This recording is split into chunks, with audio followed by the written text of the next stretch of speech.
حضرت فاروق اعظم رضی اللہ تعالیٰ عنہ بہت ہی نڈر، بہادر اور جری صحابی تھے، جنہوں نے اسلام کو مضبوط کیا۔ ان میں سے حضرت فاروق اعظم کا نام سر فہرست ہے۔ آپ کا ایک لقب مراد رسول صلی اللہ علیہ وسلم بھی ہے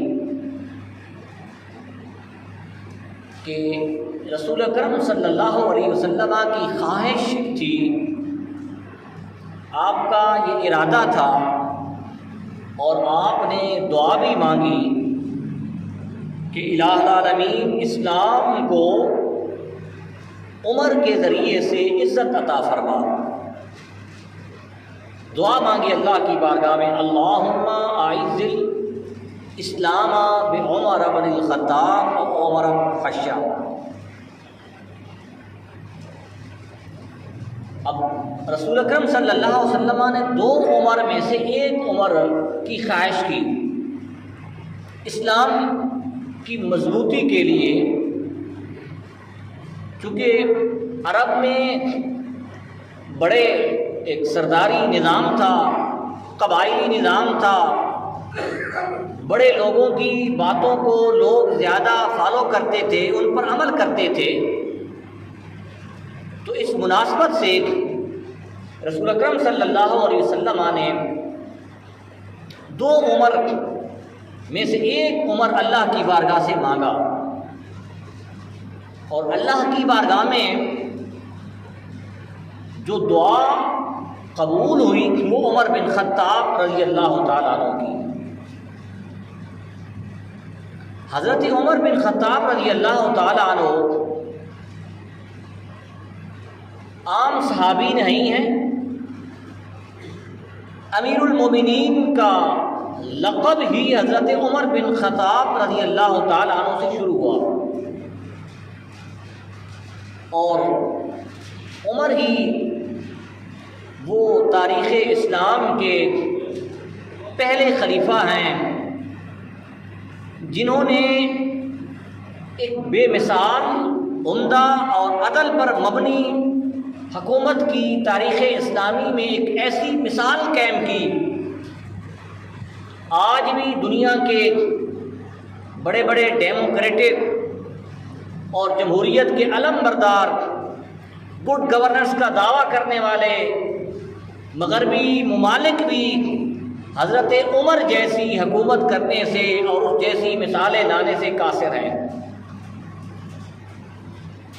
یہ وہ مراد رسول تھی، رسول اکرم صلی اللہ علیہ وسلم کی نگاہ بصیرت عمر بن خطاب رضی اللہ تعالیٰ عنہ کے چہرے مبارک کو دیکھ کر یہ بھانپ رہی تھی کہ عمر کو اللہ نے بے پناہ صلاحیتیں عطا کی ہیں، اور عمر جیسے ہی اسلام میں آئیں گے اسلام کا درخت مضبوط ہو جائے گا، توانا ہو جائے گا۔ اور حضرت عمر بن خطاب رضی اللہ تعالیٰ عنہ کی شان میں قرآن مجید کی بے شمار آیات نازل ہوئی۔ آپ کی حکم پر سیرت کی کتب میں لکھا ہے کہ 17 مقامات پر آپ کی خواہش کے مطابق اللہ تبارک و تعالیٰ نے حکم نازل کر دیا قرآن میں۔ اور حضرت عمر بن خطاب رضی اللہ تعالیٰ عنہ کہ اسلام قبول کرنے کا واقعہ آپ نے سنا ہوگا۔ حضرت عمر بن خطاب کے اسلام کے قبول کرنے کے واقعہ میں ایک میں صرف چیز جو بیان کرنا چاہتا ہوں کہ حضرت عمر کا جو دل تھا یہ سخت تھا، بہت سخت مزاج تھے۔ حضرت عمر کے دل پر کوئی چیز اثر نہیں کرتی تھی، اور اسلام قبول کرنے سے پہلے عمر اسلام کے سخت ترین دشمنوں میں سے ایک دشمن تھے۔ حضرت عمر بن خطاب رضی اللہ تعالیٰ عنہ کہ دل کو جو چیز متاثر کرنے والی ہے وہ قرآن مجید فرقان حمید ہے۔ قرآن کی تاثیر ایک یہ بھی ہے، قرآن کیا کہتا ہے کہ لو انزلنا ھذا القرآن علی جبل لرأیتہ خاشعا متصدعا، کہ ہم اگر اس قرآن کو پہاڑوں پر نازل کرتے تو پہاڑ ریزہ ریزہ ہو جاتے۔ عمر کا جو دل تھا وہ پتھر جیسا دل تھا۔ جب حضرت عمر بن خطاب رضی اللہ تعالیٰ عنہ نے اپنے بہن کے گھر میں قرآن مجید فرقان حمید کی آیات سنی، کچھ لمحوں کے بعد سننے کے بعد قرآن کا وہ اثر حضرت عمر بن خطاب کے دل پر ایسے ہوا کہ جو دل پتھر تھا وہ دل نرم ہو گیا، وہ دل موم ہو گیا۔ یہ قرآن مجید فرقان حمید کی تاثیر ہے، اثر ہے کہ عمر کے دل کو نرم کر دیا، اور حضرت عمر کے سخت ہونے کے بارے میں قرآن نے اشداء علی الکفار بیان کیا کہ آپ کافروں پر سخت ہیں۔ حضرت عمر بن خطاب رضی اللہ تعالیٰ عنہ کے اسلام کا واقعہ آپ نے کئی مرتبہ سنا ہوگا۔ رسول اللہ کی بارگاہ میں جب عمر اسلام قبول کرنے کے لیے آئے، عمر کے پاس تلوار تھی، صحابہ کرام نے عرض کی یا رسول اللہ عمر آ رہے ہیں۔ کہا آنے دو، کہا کہ ان کے پاس تلوار ہے، کہا کہ آنے دو۔ حضرت عمر بن خطاب نے رسول اللہ کی بارگاہ میں آ کر جب اسلام قبول کیا تو قرآن مجید فرقان حمید کی یہ آیت نازل ہوئی، یا ایھا النبی اتق، یا ایھا النبی اتبعک، کس طرح کا حساب آیت ہے، اتبعک من المؤمنین۔ اس کا مفہوم یہ ہے کہ اے نبی آپ کے لیے اب مومنین ہی کافی ہیں، مومنین ہی کافی ہیں۔ وَمَنِ اتَّبَعَكَ مِنَ الْمُؤْمِنِينَ، یا ایھا النبی حسبک اللہ وَمَنِ اتَّبَعَكَ مِنَ الْمُؤْمِنِينَ۔ قرآن کیا فرماتا ہے کہ میں وہ محبوب آپ کے لیے اللہ اور اب مومنین ہی کافی ہیں۔ یہ عمر جب انہوں نے اسلام قبول کیا تو 40 کا ہندسہ یہ عمر کے آنے سے پورا ہو گیا۔ 40ویں صحابی ہیں، آپ نے 40ویں نمبر پر اسلام قبول کیا۔ حضرت عمر سے پہلے ابو بکر بھی اسلام لا چکے تھے، حضرت علی بھی، حضرت عثمان غنی بھی، اور بھی بہت سے صحابہ کرام لا چکے تھے، لیکن حضرت عمر رضی اللہ تعالیٰ عنہ کسی سے ڈرنے والے نہیں تھے۔ بہت سے صحابہ کرام نے عمر کے آنے سے پہلے اسلام تو قبول کر لیا تھا لیکن چھپ کر اسلام قبول کیا۔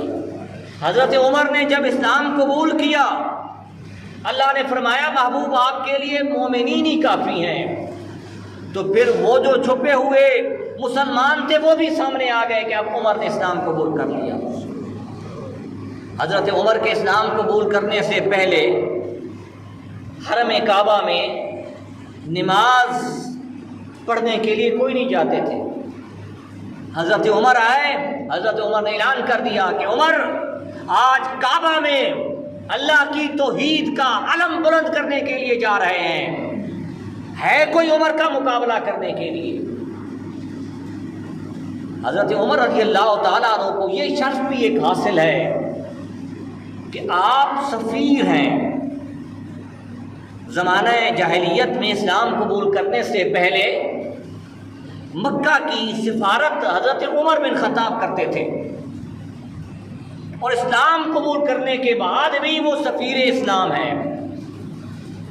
بلکہ نبی کریم صلی اللہ علیہ وسلم کی ایک حدیث مبارکہ ہے، آپ نے فرمایا کہ لی وزیران فی الارض وفی السماء، میرے لیے 2 وزیر دنیا میں، 2 آسمانوں میں ہیں۔ دنیا میں میرے 2 وزیر عمر اور ابو بکر ہیں۔ آپ نے حضرت عمر کو وزیر کا درجہ دیا۔ حضرت عمر بن خطاب رضی اللہ تعالیٰ عنہ کے بہت سے واقعات ہیں اور عمر کا جو اسلام تھا وہ جے مجے جس کو ہم کہتے ہیں، آدھے تیتر آدھے بٹیر، آدھے کالے آدھے سفید، مسلمان بھی راضی کافر بھی راضی، جیسا کہ آج ہمارا حال ہے کہ ہمارا جو اسلام، تو ہم نے اسلام قبول کر لیا ہے لیکن ہم اسلام کے اوپر قائم نہیں ہیں۔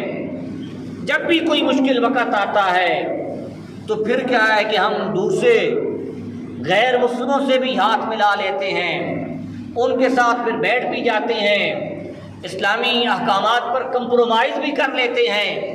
لیکن حضرت عمر بن خطاب رضی اللہ تعالیٰ عنہ کی ایک زبان تھی، حضرت عمر کی زبان سے جو لفظ نکل جاتا پھر واپس وہ نہ لیتے تھے، ایک فیصلہ کرتے تھے۔ حضرت عمر رضی اللہ تعالیٰ عنہ نے کوئی ایسی پالیسی نہیں بنائی کہ جس سے یہ ثابت ہو کہ حضرت عمر نے اپنے اصولوں کے اوپر، اپنے نظریات کے اوپر کمپرومائز کیا ہو یا اپنے نظریات سے پیچھے ہٹ گئے ہوں۔ یہی وجہ ہے کہ ہجرت مدینہ کے موقع پر ہر صحابی کو رسول اللہ نے حکم دیا کہ آپ کسی طریقے سے چھپ کر مکہ کو چھوڑ کر مدینہ چلے جائیں۔ خود رسول اکرم صلی اللہ علیہ وسلم بھی رات کے پہر میں گئے، چھپ کر گئے، چونکہ کفار مکہ کو یہ خطرہ لاحق ہو گیا تھا کہ اسلام اب مکہ سے باہر پھیل گیا ہے، اب ان کی سیادت کو، ان کی قیادت کو، ان کی سرداری کو، ان کی حکومت کو خطرہ پیدا ہو گیا تھا۔ حضرت عمر بن خطاب رضی اللہ تعالیٰ عنہ نے جب ہجرت کی تو پھر وہی اعلان کیا کہ عمر مکہ کو چھوڑ کر مدینہ جا رہا ہے کوئی مکہ کا شخص جو عمر کا راستہ روکے؟ حضرت عمر بن خطاب رضی اللہ تعالیٰ عنہ نے اعلان کر کے ہجرت کی۔ جی حضرت عمر کی خصائص میں سے ہے۔ پھر حضرت عمر رضی اللہ تعالیٰ عنہ کی بہت سی فضیلتیں ہیں، بہت سے مناقب ہیں، بہت سی خصائص ہیں حضرت عمر۔ حضرت عمر کا یہ سب سے نمایاں خصوصیت یہ تھی کہ حضرت عمر رضی اللہ تعالیٰ عنہ کو رسول اکرم صلی اللہ علیہ وسلم سے بے پناہ محبت تھی۔ آپ نے وہ واقعہ سنا ہوگا کہ غزوہ تبوک کے موقع پر حضرت عمر رضی اللہ تعالیٰ عنہ نے گھر کا آدھا مال رسول اللہ کی بارگاہ میں پیش کر دیا۔ پھر آپ جتنی بھی جنگیں ہیں، غزوات ہیں، ان کا مطالعہ کریں۔ تمام غزوات میں، تمام جنگوں میں حضرت عمر موجود تھے، غزوہ بدر، غزوہ احد، غزوہ خندق، تمام جنگوں میں۔ اور جب کبھی بھی رسول اکرم صلی اللہ علیہ وسلم کسی معاملہ میں مشاورت فرماتے، مشورہ لیتے تو عمر سے لازمی مشورہ لیتے۔ غزوہ بدر کے قیدیوں کے موقع پر حضرت عمر نے کیا فیصلہ کیا، کیا مشورہ دیا؟ کہا کہ یا رسول اللہ، عمر کی رائے یہ ہے کہ ہر شخص اپنے قریبی رشتہ داروں کو سر قلم کر دے، جو قیدی آئے ہیں یہ واپس جا کر فساد پھیلائیں گے، یہ اسلام کے لیے خطرہ بن جائیں گے۔ تو اس پر بھی قرآن مجید فرقان حمید کی یہ آیت نازل ہوئی، ما کان لنبی ان یقود له اسرى حتى يسخن في الارض تريدون عرض الدنيا والله يريد الاخرة۔ اگرچہ حضرت ابوبکر صدیق رضی اللہ تعالیٰ عنہ کے فیصلہ پر عمل ہوا، لیکن حضرت عمر کی مشاورت کے بعد اللہ تبارک و تعالیٰ نے یہ آیت نازل کر دی۔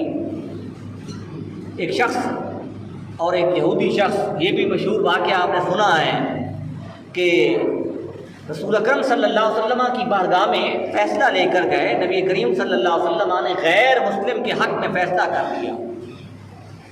اب جو دوسرا شخص تھا اس نے کہا کہ عمر کے پاس جاتے ہیں، ان سے فیصلہ کرواتے ہیں۔ جب گئے حضرت عمر کی بارگاہ میں تو اس شخص نے کہا کہ آپ سے پہلے آپ کے نبی حضرت محمد عربی صلی اللہ علیہ وسلم یہ فیصلہ کر چکے ہیں۔ حضرت عمر نے کہا کہ ٹھہر جاؤ۔ حضرت عمر گئے، تلوار لے کر آئے، اس شخص کا سر قلم کر دیا، کہا کہ جو میرے نبی کے فیصلے کو نہیں مانتا، عمر اس کو نہیں مانتا۔ یہ حضرت عمر رضی اللہ تعالیٰ عنہ کا اسلام تھا۔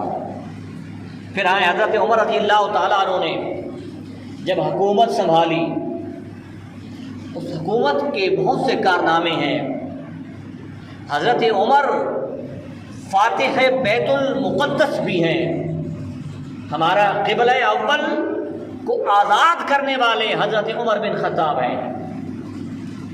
حضرت عمر بن خطاب کی مثال یہ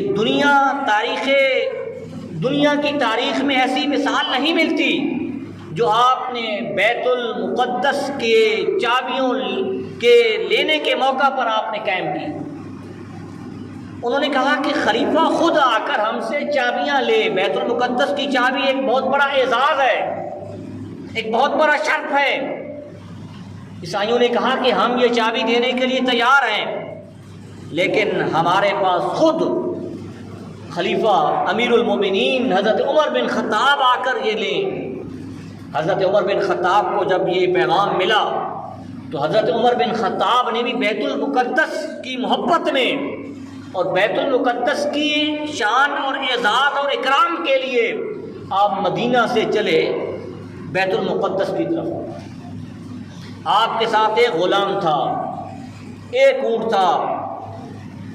آپ نے یہ فیصلہ کیا، کہا کہ ایک مسافت تک، کچھ سفر تک میں اونٹ پر سوار ہوں گا، پھر کچھ سفر پر کہا کہ غلام تم سوار ہوگے۔ ایک تو یہاں عدل قائم کیا، انصاف قائم کیا، دوسرا کیا کیا کہ جانوروں کے حقوق کا خیال رکھا۔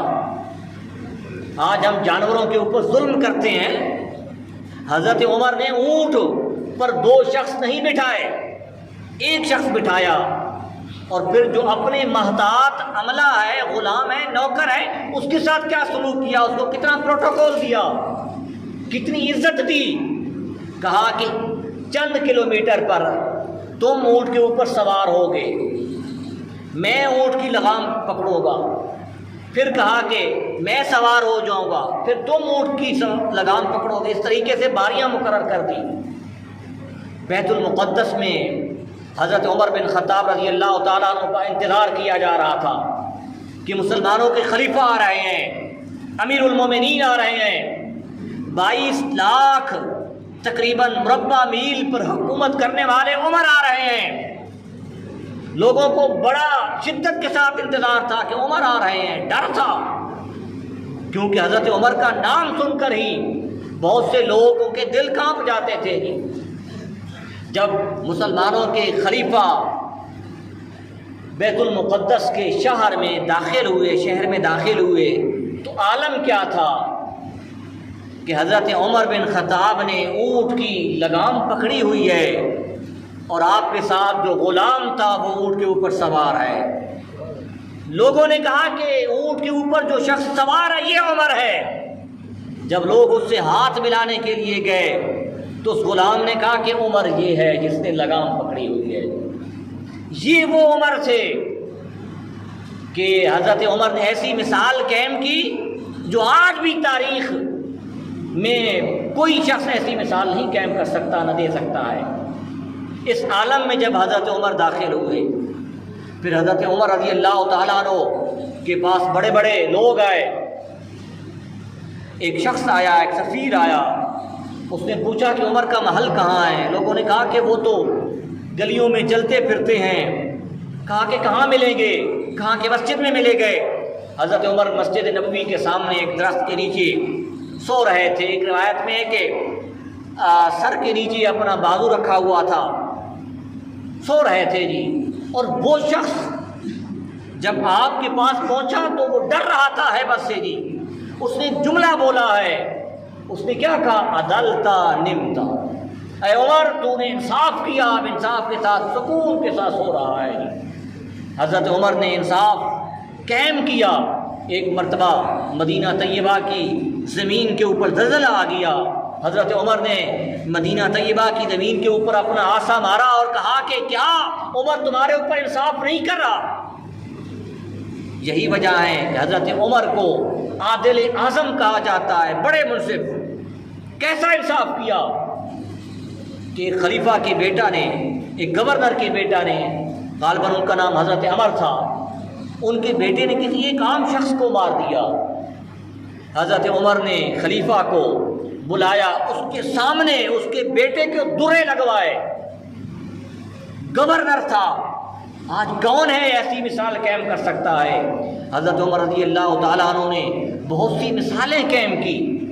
حضرت عمر نے جو اصلاحات کی حکومت میں، جیل کا نظام حضرت عمر نے قائم کیا، یہ پولیس حضرت عمر نے قائم کی، فوجی چھونیاں جو ہیں، یہ آج جو کینٹ کے یعنی کنٹونمنٹ کے یہ ادارے بنے ہوئے ہیں، یہ سب سے پہلے حضرت عمر نے قائم کیے۔ حضرت عمر نے اصول بنایا تھا کہ ہر فوجی 3 ماہ کے یا مختصر عرصے کے بعد چھٹی جائے گا۔ حضرت عمر نے فوجیوں کی باضابطہ تنخواہیں مقرر کی۔ حضرت عمر کو واحد اسلام کے پہلے امیر المومنین ہیں جنہوں نے عدلیہ کو انتظامیہ سے الگ کر دیا۔ کہا کہ جو جج ہوگا، جو قاضی ہوگا، وہ حکومت کے کسی معاملے میں عمل درآمد اس کا عمل دخل نہیں کرے گا، وہ صرف اور صرف انصاف کرے گا۔ حضرت عمر رضی اللہ تعالیٰ عنہ نے 22 لاکھ مربع میل کے اوپر حکومت کی ہے۔